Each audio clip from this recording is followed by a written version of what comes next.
Per usual, everything on this channel for educational purposes only and is not intended as financial advice. It's Monday. Let's take a look at some macro data here. Looking at the weekly flows report from James at CoinShares, barely registered a positive blip last week. Not really much going on. And for the most part, across the board, I don't think we can expect much of anything to happen until after the 20th, after inauguration.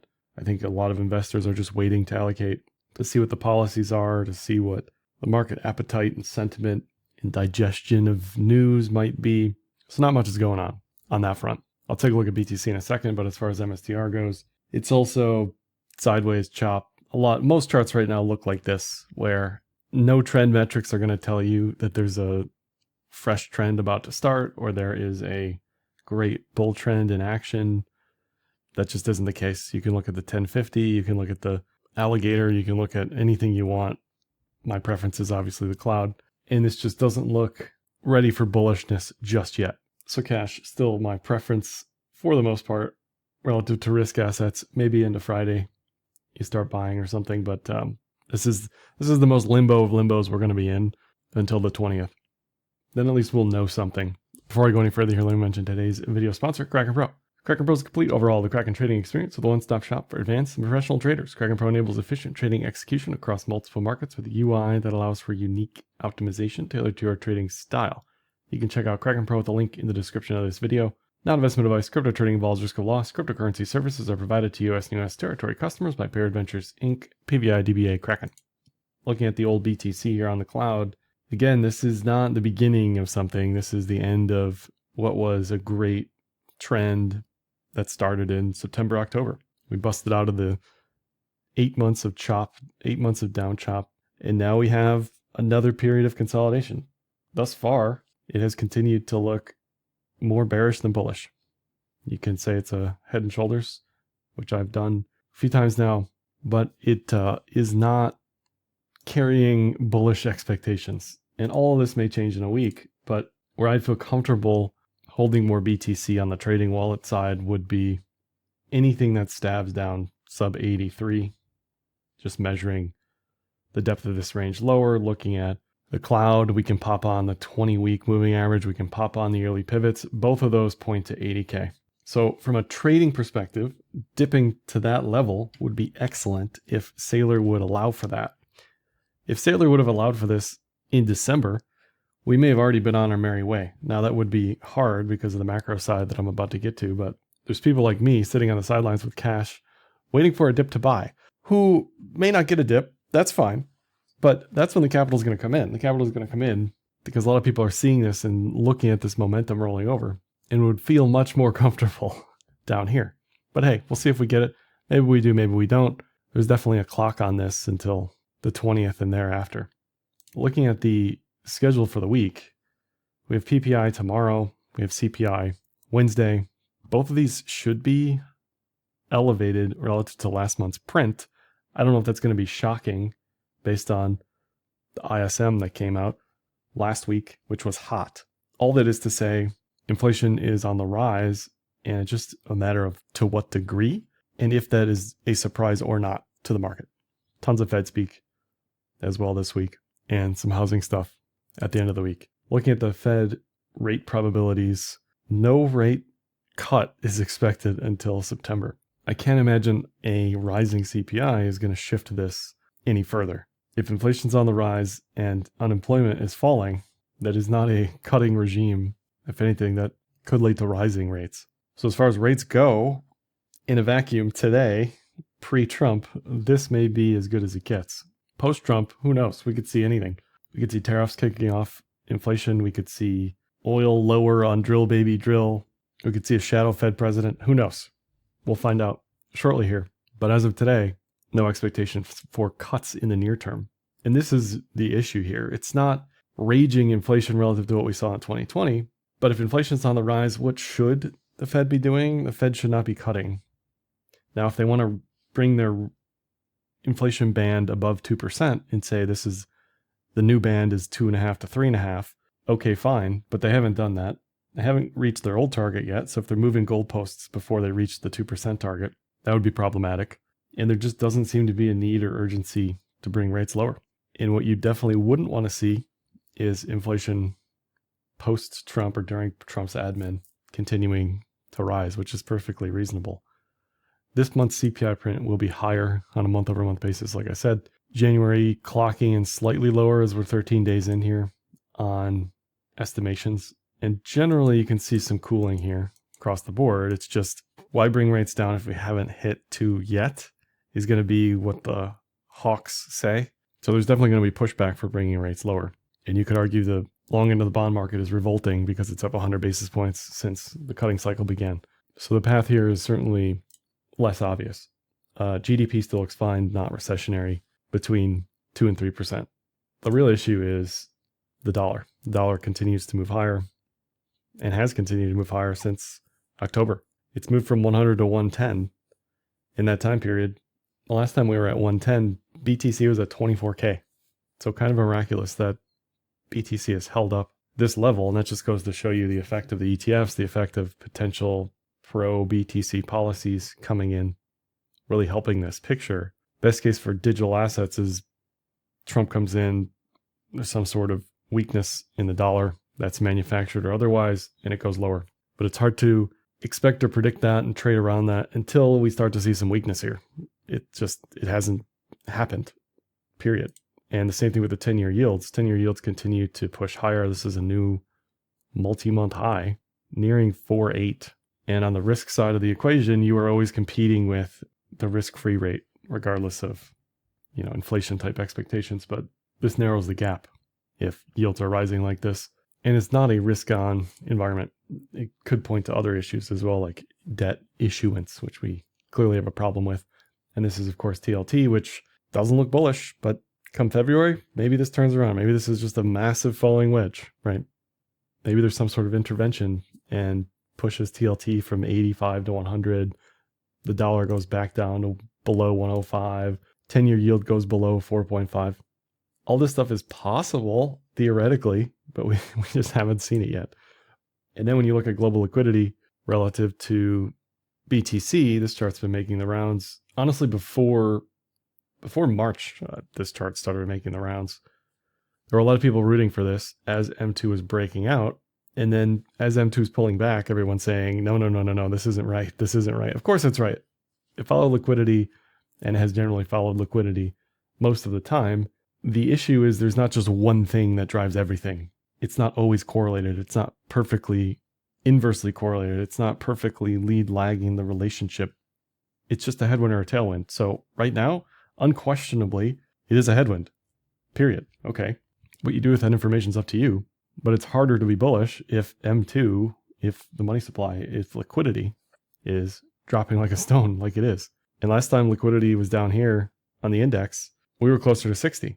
So again, shows the resiliency of what's going on here. On the equity side, earnings season is starting again. Some financials here, some semis. I'll take a look at semis at the end of the video today, but I'm guessing all these companies are wishing they had their earnings reports after the 20th. No idea what applied blockchain is. Looking at the SPY, again, buy, sell, or hold. What do you do? Well, the cloud tells you it's certainly not a buy, certainly not a bull trend, and the cloud would rather have you buy below 562. As far as a sell, not quite getting a bearish TK cross yet. It's a bit late. All this is, of course, up to the individual, but you're certainly below the neckline of this head and shoulders here. And the next best time to buy this is always going to be above the cloud bullish TK cross. That may happen in February, March. That may happen in Q2, but it's certainly not going to happen this week. It definitely calls for some patience going into February. On the QQQ, same deal. A part of me thinks maybe this is some sort of like parabolic falling wedge situation. And I always want to see the puke. I always want to see the capitulation as a trader, which would be back down to like 480 on the Qs. We may not get that. We may get nothing, but not a buy here for me. And then across the Mag 7, Apple's been just, it's been a journey because it's been just flat or explosive or giving everything back just instantly. It hasn't been 2023 where it's just on this roller coaster ride higher. It's been like tubing instead of roller coaster, where you just, sometimes you're above the water, sometimes you're underwater. Tons of volatility here in Apple. Again, trend, what does it tell you? Not the beginning of a trend, that's for sure. NVIDIA, same deal. unable to break and hold 150, bullish or bearish. It's definitely more neutral than anything. And as always, you're looking for this. So I always either want to see just an extended sideways chop where I know to do nothing to stop trying to take trades, or clear momentum one way or the other.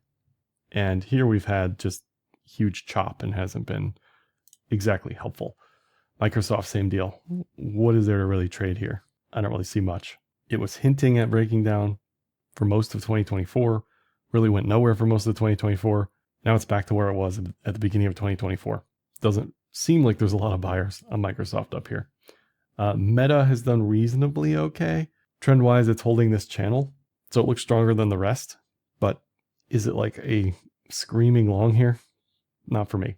Netflix, same deal. A steeper channel. It's done well. Is it a long up here? I don't think so, personally. Even though it is at the bottom of the channel.